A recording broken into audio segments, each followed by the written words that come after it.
Welcome to tonight's program, Abstract Art and Photography. I'm Ed Nepley.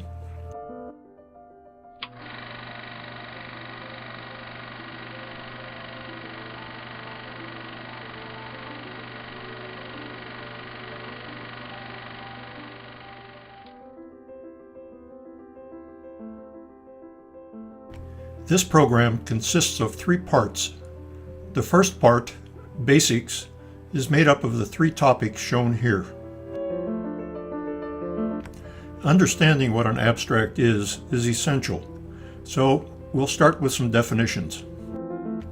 As shown here, abstract's definition hinges on the word representational, so let's explore representational a bit further.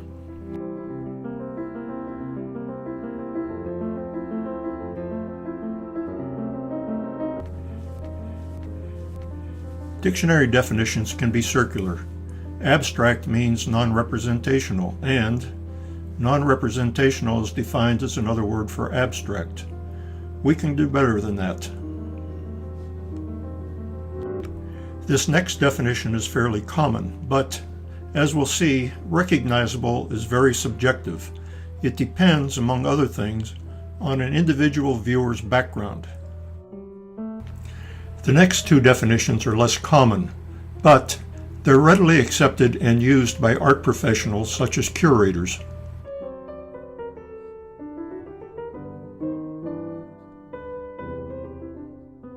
Let's pause for a moment and note that the last 2 items are at odds with an abstract having no recognizable objects.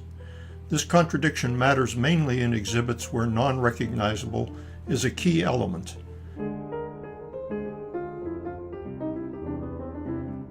Such as the following, but it isn't an impediment if you wish to be shown at the Museum of Modern Art.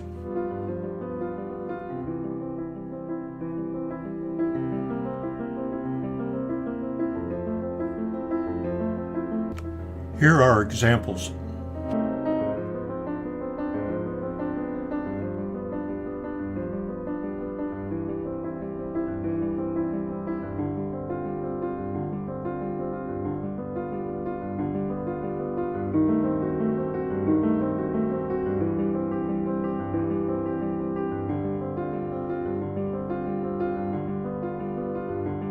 If deciding what is and what is not an abstract seems subjective, you're right.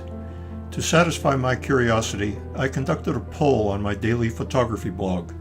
Viewers were given the previous definitions, and here are their results for 7 images.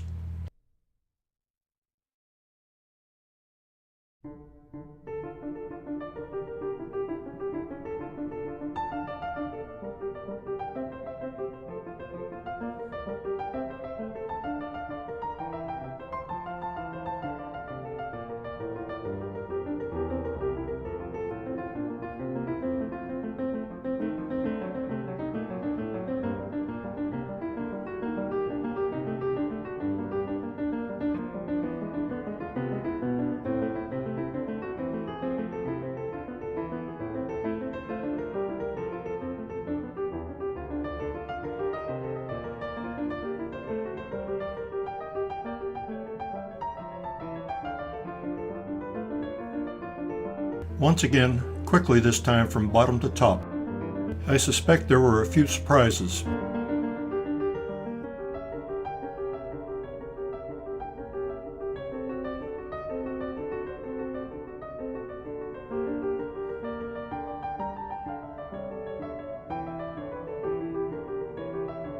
Next, we'll consider the origins and evolution of both abstract art and abstract photography. More specifically, we'll consider how photography influenced painting and vice versa, leading to the abstract genre. 5 centuries ago, representational painting was the only game in town. Needless to say, there was no photography. The same also was true 4 centuries ago. And nothing changed by the 1700s either. All images were still representational. In fact, producing realistic lifelike images was so important that some painters used devices like this. This Vermeer is alleged to have been made with the aid of a camera obscura. In the 1800s, things finally began to change. In the 1830s, the first usable cameras were invented, and photography was born. Photographs devalued the painter's skill when it came to reproducing reality. This was true for all forms of painting and not just portraits. What came next was just a matter of time. It took a few decades after the first camera, but eventually painting styles evolved to escape the losing battle of competing with cameras. Realism, as the only style of painting, was augmented with styles such as Impressionism. But photography soon caught up with impressionistic looks of their own, and color as well, as shown here. What would painters do next? Well, naturally, they came up with more isms, as shown here.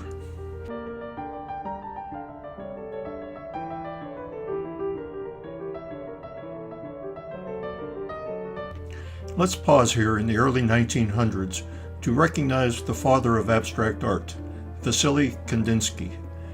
In addition to painting, he was an art theoretician, and coincidentally a lawyer and an economist. Among his extensive writings are these two books. They describe what we now know as visual design. Every detail of visual design, as taught by Freeman Patterson and others, originates in these essays. Freeman's master thesis, which was titled Still Photography as a Medium of Religious Expression, and Kandinsky's book on the spiritual in art seem to express similar thoughts. Returning to our history timeline, in 1912 many paintings like these next three burst on the scene. It was a watershed year for painting and the birth of abstract art.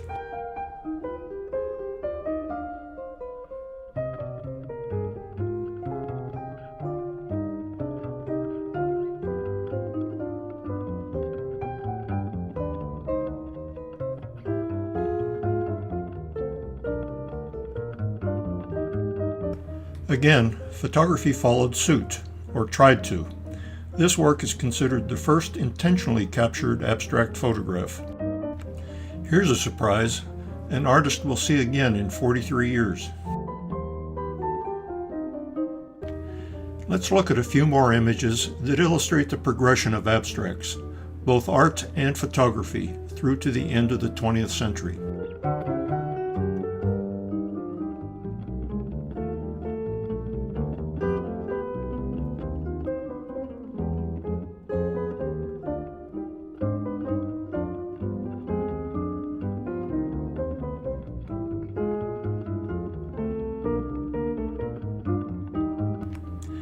Kandinsky at age 73.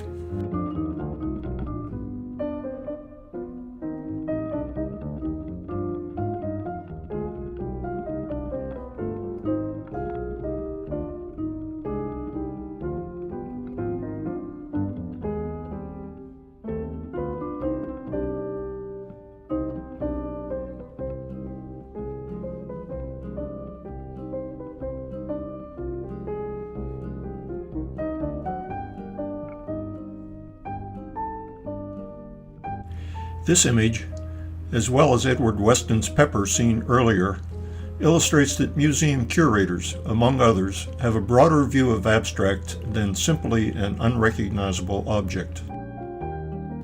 With abstract art, painters finally overcame the mimicry of photography.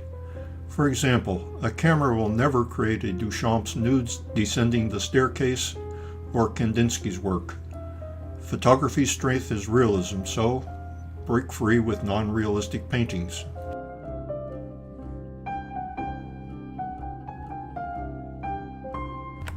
Now that we've gotten abstract-related definitions and history out of the way, let's observe how that applies to abstract photography.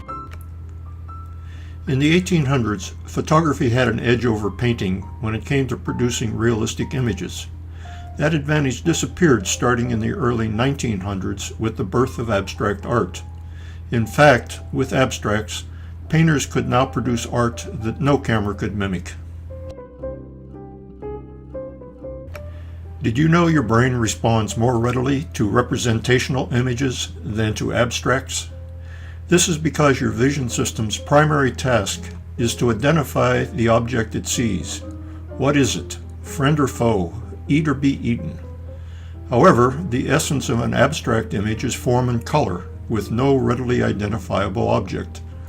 Thus, when presented with an abstract image, the vision system gets stuck on the question, what is it, which can't be answered, and has difficulty moving on to the next step of analyzing form and color. Thus, the reason for the brain's relative difficulty in appreciating abstract beauty. Here's another example of the brain controlling what the eye sees. Start with these 10 images, 7 of which are abstracts. Your brain, for the most part, filters these out, allowing your vision system to move on and examine these 3. Just something to think about when you're making abstracts. Most abstracts can be described as things not previously seen. Unlike the ubiquitous natural wonders that are a part of every camera club competition, given the brain's need to determine what, may explain why abstracts are an acquired taste.